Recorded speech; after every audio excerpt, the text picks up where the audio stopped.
Hello everyone, myself Dr. Noor Farma. Today I will teach you anemia. Anaemia का हम लोगों ने last time general introduction लिया था जिसके अंदर हम लोगों ने देखा था थोड़ी सी डेफिनेशन के बारे में हम लोगों ने पढ़ा था कि एनीमिया है क्या। तो उससे पहले मैं थोड़ा सा आपको इंट्रोडक्शन करवाती जाऊँ तो उसके अंदर मैं आपको बताती जाऊँ कि हम लोगों ने ब्लड को हम लोगों ने डिस्कस किया था जिसके अंदर हम लोगों ने ओवरव्यू देख लेते हैं।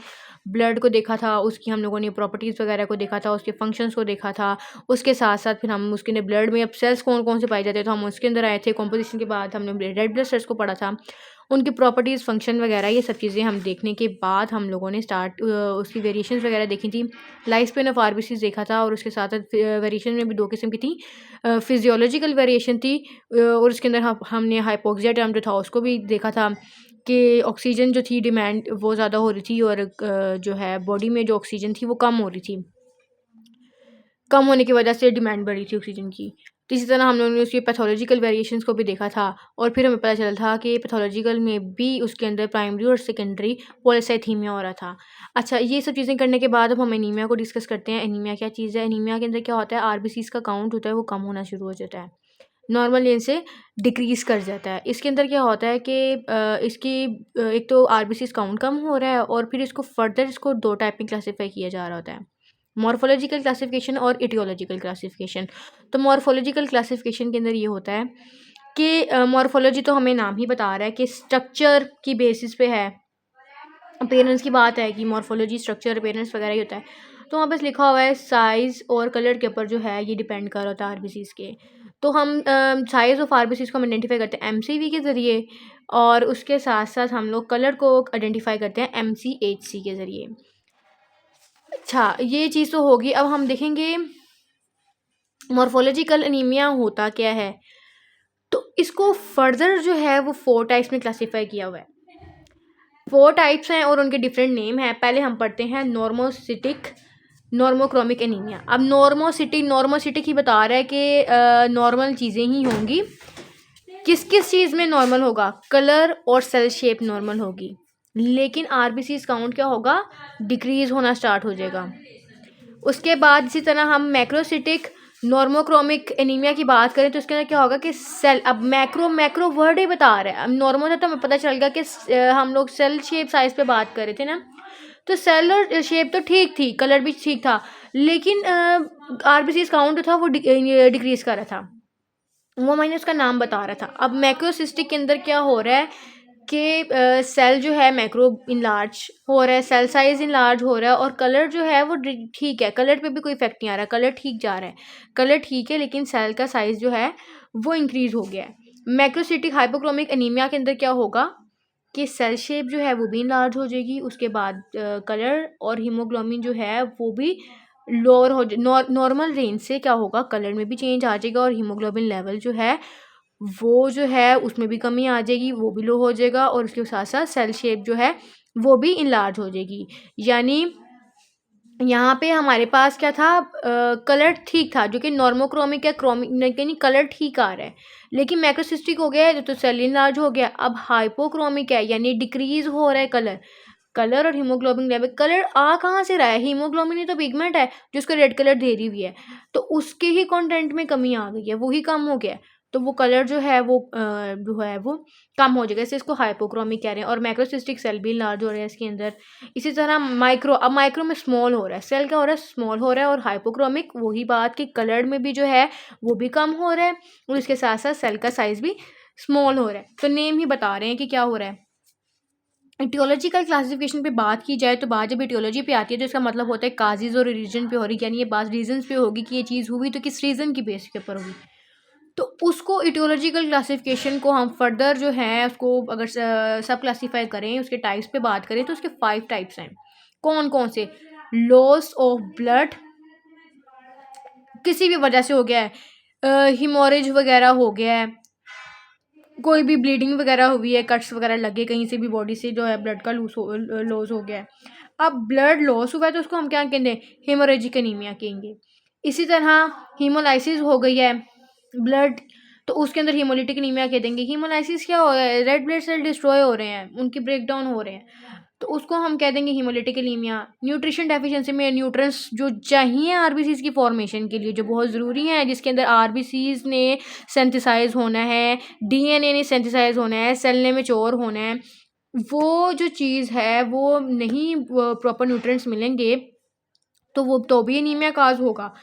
तो न्यूट्रिशन डेफिशिएंसी एनीमिया भी होता है। और एक बोन मैरो माल फंक्शन जिसकी वजह से एप्लास्टिक एनीमिया होता है। किसी भी किस्म का बोन मैरो में माल फंक्शनिंग आ गई है किसी भी रीज़न की वजह से, वो हम आगे देखेंगे जब इसकी एक्सप्लेनेशन पढ़ेंगे तो हमें पता चलेगा कि कौन कौन से न्यूट्रिएंट्स इंपॉर्टेंट थे, हीमोलाइसिस किस तरह से हुई, बोन मैरो डेफिशिएंसी किस तरह से, वो माल फंक्शनिंग कैसे हुई और किस तरह से ये प्लास्टिक एनीमिया हुआ। उसके साथ एनीमिया ऑफ क्रॉनिक डिजीज़, कोई भी क्रॉनिक डिजीज़ हो गई है तो उसकी वजह से भी एनीमिया होता है। अच्छा, अब हम हीमोरेजिक एनीमिया की बात करते हैं। हमें पता है कि कट्स लग गया, ब्लीडिंग स्टार्ट हो गई है, उसने लिखा हुआ है it's happen due to haemorrhage, cut लगा, ब्लीडिंग हुई उसकी वजह से। और इसकी वजह से इसमें क्या होता है कि एक्सेसिव ब्लड जो है ना लॉस हो जाता है ड्यू टू एनी रीज़न। कोई भी रीज़न हो सकती है, कोई भी रीज़न इस तरह कोई भी रीज़न, क्या रीज़न होगी कि नो नेज़ल ब्लीडिंग हो गई है, मेंस्ट्रुएशन है, उसके साथ साथ कोई कट वगैरह लग गया है तब ब्लीडिंग हो गई। तो इस तरह से जो है कोई भी किसी किस्म की ब्लीडिंग जो बॉडी से हुई है, ब्लड लॉस हुआ है, तो वो हीमोरेजिक एनीमिया कर देगा। हीमोलिटिक एनीमिया की बात करते हैं। हीमोलिटिक एनीमिया में क्या होता है, destruction of RBC. Haemolytic lytic बता रहे, लाइसिस हो रही है, डिस्ट्रक्शन होगी आरबीसीज की, तो वो क्या होगा, उसको हम हीमोलिसिस कहते हैं। और ये तब होता है जब एक्सेसिव हीमोलिसिस हैपन एंड कुल नो, अच्छा ये तब होती है जब हम आरबीसीज का लेवल इंक्रीज भी हो रहा है ना बॉडी के अंदर, तो वो उसको कंपनसेट नहीं कर पाएगा। यानी अगर आरबीसीज की प्रोडक्शन इंक्रीज भी होगी, आरबीसीज बनना भी स्टार्ट हो गया बॉडी के अंदर, तो उसको कंपनसेट नहीं कर पाएंगे उस डेफिशिएंसी को जो हीमोलिटिक एनीमिया की वजह से हो रही है। क्योंकि आरबीसीज बन भी रहे हैं तो क्या हो रहा है, वो डिस्ट्रॉय हो रहे हैं, तो कैसे वो उसको कंपनसेट करेंगे। तो हीमोलिटिक एनीमिया ये होता है। उसके साथ साथ अब हम बात करें इसकी फर्दर सब क्लासिफिकेशन के अंदर, तो वो एक्सट्रिंसिक आ जाएगा हीमोलिटिक एनीमिया और एक्सट्रिंसिक हीमोलिटिक एनीमिया। देखिए कितनी बार क्लासिफिकेशन आती है, यानी एक हम एनीमिया के ऊपर हैं तो एनीमिया फर्दर दो क्लासिफिकेशन के अंदर उसको क्लासीफाई किया था, एक मॉर्फोलॉजी में किया था, एक ईटियोलॉजी में किया था। मॉर्फोलॉजी की अपनी थी, वो शेप, स्ट्रक्चर और कलर अपीयरेंस की वजह से जो है उसको हम लोगों ने 4 टाइप्स में डिवाइड किया हुआ था, ये हम लोगों ने यहाँ पे पढ़ा। फिर एटियोलॉजी पे बात की तो एटियोलॉजी को हम लोगों ने देखा कि 5 फर्दर उसके आगे टाइप्स आ गई थी, तो उसकी बेस पे जो है हमने उसको किया था क्लासीफाई। हमने उसमें 2 को पढ़ा। जब हीमोलिटिक एनीमिया पे आया तो हीमोलिटिक एनीमिया की आगे फर्दर क्लासिफिकेशन आ गई। उस फर्दर क्लासिफिकेशन में क्या चीज़ आई, एक तो एक्सट्रिंसिक आया और एक आया इंट्रिंसिक। एक्सट्रिंसिक के अंदर क्या हो रहा है, डिस्ट्रक्शन हो रही है आरबीसीज की वजह अंदर। तो अब आरबीसीज की डिस्ट्रक्शन तो हो रही है, लेकिन किस वजह से हो रही है, एक्सटर्नल फैक्टर्स की वजह से।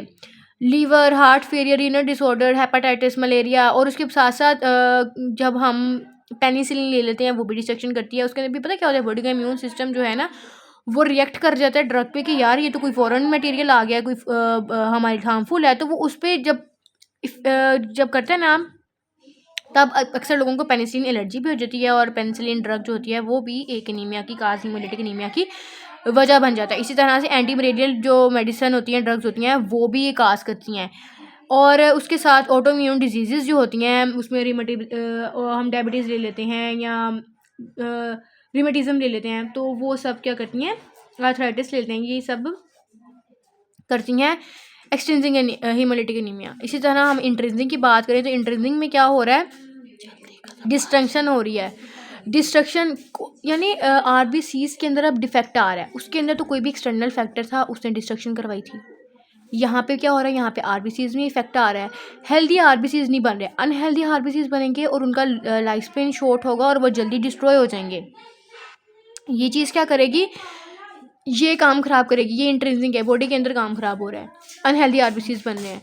और ये कभी और इसके अंदर एक ये चीज़ भी होती है कि एक तो अनहेल्दी बन रहे हैं और दूसरी इनहेरिटेड प्रॉब्लम भी आ जाती है, यानी इनहेरिटेंस डिसऑर्डर भी हो जाती है, जिसकी बहुत ही ज़्यादा कॉमन एग्जांपल है सिकल सेल एनीमिया। जो हमें पता है कि अमाइनो एसिड के अंदर सीक्वेंस में अल्टरेशन आ जाती है, वो अमाइनो एसिड का सीक्वेंस जो होता है उसमें बीटा चेंज होती है, उसमें अमाइनो एसिड सीक्वेंस ख़राब हो जाता है, जिसकी वजह से एनीमिया होता है, इंट्रिंसिक हीमोलिटिक एनीमिया होता है। न्यूट्रिशन डेफिशिएंसी एनीमिया के अंदर क्या होता है, न्यूट्रिशन डेफिशिएंसी एनीमिया में होता है कि न्यूट्रिएंट्स जो प्रॉपर हमें चाहिए होते हैं वो बॉडी को वो न्यूट्रिएंट्स नहीं मिल पाते। अब वो न्यूट्रिएंट्स कौन कौन से हैं? आयरन चाहिए, विटामिन B12 चाहिए, फॉलिक एसिड चाहिए, हम लोग को विटामिन्स चाहिए, डिफरेंट किस्म के विटामिन C, E, ये विटामिन्स वगैरह चाहिए, विटामिन B12 चाहिए होती है। ये सब न्यूट्रिएंट्स प्रॉपर बॉडी को नहीं मिल रहे होते, जिसकी वजह से एनीमिया काज़ होता है। अब हम पहले बात करते हैं आयरन डेफिशिएंसी एनीमिया की बात करते हैं। तो आयरन डेफिशिएंसी एनीमिया में क्या होता है? इनएडिक्वेट अवेलेबिलिटी होती है आयरन की, यानी बॉडी को उतनी आयरन नहीं मिल रही उस एडिक्वेट अमाउंट में जो उसको चाहिए। नहीं प्रॉपर आयरन होगा बॉडी में तो वो क्या करेगा? आयरन डेफिशिएंसी एनीमिया करेगा। अब आयरन डेफिशिएंसी एनीमिया होता किस तरह से है? क्यों हमारी बॉडी को प्रॉपर आयरन अवेलेबल नहीं है? उसकी डिफरेंट रीज़न हो सकती हैं। ये हो सकता है कि ब्लड लॉस सक्सेसिव हो गया हुआ है, तब भी आयरन डेफिशिएंसी हो जाती है। उसके बाद ये भी हो सकता है कि पुअर एब्जॉर्प्शन हुई है आयरन की, जीआईटी में कोई ना कोई इफेक्ट आ रहा है, तब भी जो है न्यूट्रिशन डेफिशिएंसी एनीमिया हो सकता है। उसके साथ साथ इंक्रीज़ जब होता है, जैसे कि ग्रोथ या प्रेगनेंसी होती है, उस टाइम पे आयरन की हम लोगों को बहुत ज़्यादा ज़रूरत होती है। उस जब इंक्रीज़ डिमांड हो जाती है ना इन 2 सिचुएशन के अंदर, तब भी एनीमिया होने के चांसेस बढ़ जाते हैं। इसी तरह से जो है ये आयरन डेफिशिएंसी एनीमिया हो जाता है। उसके साथ-साथ हम विटामिन B12 डेफिशिएंसी एनीमिया की बात करते हैं, तो इसके अंदर क्या होता है कि इसको पर्नीशियस एनीमिया कहते हैं। अब पर्नीशियस एनीमिया इसको कहते हैं, इसके अंदर क्या होता है कि विटामिन B12 को अपनी क्या कहते हैं एब्ज़ॉर्प्शन के लिए एक फैक्टर चाहिए होता है, एरिथ्रोपोइटिन फैक्टर। अब वो नहीं होता तो वो जो है जो विटामिन बी की एब्ज़ॉर्प्शन जो होती है ना वहाँ से किडनी जीआईटी से, वो प्रॉपर नहीं होती। तो B12 जो होती है वो एक्सक्रीट आउट हो जाती है बॉडी से। अब उसकी एब्ज़ॉर्प्शन प्रॉपर नहीं हुई तो बॉडी से एक्सक्रीट आउट हो जाएगी, तो वो क्या करेगी? पर्नीशियस एनीमिया काज़ कर देगी, जो कि हमें विटामिन B12 चाहिए थी आरबीसी की फॉर्मेशन में, अब वो नहीं है। इसके साथ-साथ folic acid deficiency. Folic acid बहुत ही इंपॉर्टेंट चीज़ है, बहुत ज़्यादा इंपॉर्टेंट चीज़। इसके अच्छा जो फॉलिक एसिड डेफिशिएंसी एनीमिया जब होता है ना तो उसको हम कहते हैं मेगैलोब्लास्टिक एनीमिया। इसके अंदर क्या होता है? आरबीसीज मैच्योर नहीं होते, डीएनए सिंथेसिस प्रॉपर नहीं होती, वहाँ पे डिफेक्ट आने लग जाता है, और ये जो है ये डेफिशिएंसी एनीमिया इतना ज़्यादा खतरनाक साबित हो जाता है उनके अंदर फीटस के लिए।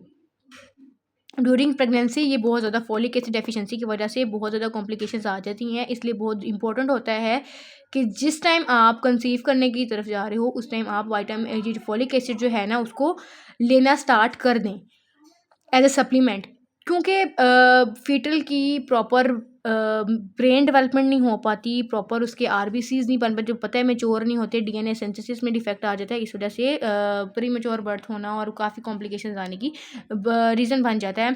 तो फॉलिक एसिड डेफिशिएंसी एनीमिया ये चीज़ फॉलिक एसिड बहुत इंपॉर्टेंट होता है, तो इसको लेना चाहिए उस टाइम पे, प्रेगनेंसी के टाइम पे। अच्छा, अब हम बात करते हैं ए प्लास्टिक एनीमिया की बात करते हैं। ए प्लास्टिक एनीमिया हमने पढ़ा था, हमें पता था कि वो बोन मैरो में कोई ना कोई डिसऑर्डर आ रहा था, कोई डिसऑर्डर था बोन मैरो का। तो उसमें अच्छा आया है, डिसऑर्डर आ गया है, तो वो क्या कर रहा है? वो रिड्यूस कर रहा है, रिप्लेस हो रहा है फैटी टिश्यूज़ की वजह से। अब इसके अंदर क्या होगा? अब डिसऑर्डर आ किस वजह से रहा है? एक्स-रेज़, गामा रेज़, कोई भी बैक्टीरिया टॉक्सिन बॉडी में मौजूद हैं, क्विनीज़, cold salts, tuberculosis, viral infection हो गए जैसे कि hepatitis, HIV, acquired immunodeficiency syndrome हो गया, एड्स हो गई है। तो ये सब क्या करते हैं? ए प्लास्टिक एनीमिया काज़ करते हैं। अच्छा, अब हम लोगों ने ये पढ़ ली इटियोलॉजिकल क्लासिफिकेशन एनीमिया की, पढ़ ली किस-किस तरह से हो रहा है, क्या-क्या चीज़ें किस तरह से काम कर रही हैं। अब हम देखते हैं सिम्पटम्स ऑफ एनीमिया। एनीमिया तो हो गया, भई हमें पता कैसे चलेगा एनीमिया कैसे हो रहा है? उसकी सिम्पटम्स भी तो होंगी ना, बताएँगी, वो सिम्पटम्स बताएँगी भई एनीमिया हो गया है। अब वो सिम्पटम्स किस किस्म के हो जाते हैं? हम स्किन की बात कर लेते हैं पहले। स्किन और म्यूकस मेम्ब्रेन में क्या होगा? स्किन पेल पड़ने लग जाएगी, इलास्टिसिटी लॉस कर देगी। भई आरबीसीज़ ही नहीं बन रहे, इतनी इंपॉर्टेंट चीज़ है आरबीसीज़, वो ही नहीं बन रहे ब्लड के अंदर, तो उसने स्किन को पेल तो खुद ब खुद करना है। इलास्टिसिटी स्किन की लॉस हो जाएगी, उसके बाद थिन सी, ड्राई सी स्किन हो जाएगी। तो ये स्किन की अपीयरेंस हमें बताएगी कि कुछ ना कुछ मसला चल रहा है, एनीमिया हुआ है। फिर उसके बाद सीवीएस डिसऑर्डर होंगे। सीवीएस पे क्या इफ़ेक्ट करेगी कि हार्ट रेट और कार्डिक आउटपुट जो है इंक्रीज़ कर जाएगा। यानी हमने हल्की सी भी लिटिल एफर्ट की है, स्टेयर्स को चढ़े हैं या कोई भी काम किया है, तो हार्ट रेट और कार्डिक आउटपुट इंक्रीज़ कर जाएगा नॉर्मल रेंज से ज़्यादा। यानी थोड़ा सा भी काम करना जो है वो इस तरह से हार्ट रेट बढ़ेगा जैसे पता नहीं को कितना बड़ा काम कर लिया है, हार्ट रेट इस तरह से इंक्रीज़ हो जाता है। इसी तरह से रिस्पायरेटरी सिस्टम पे इफ़ेक्ट करेगा और मेटाबॉलिज्म पे इफ़ेक्ट करेगा।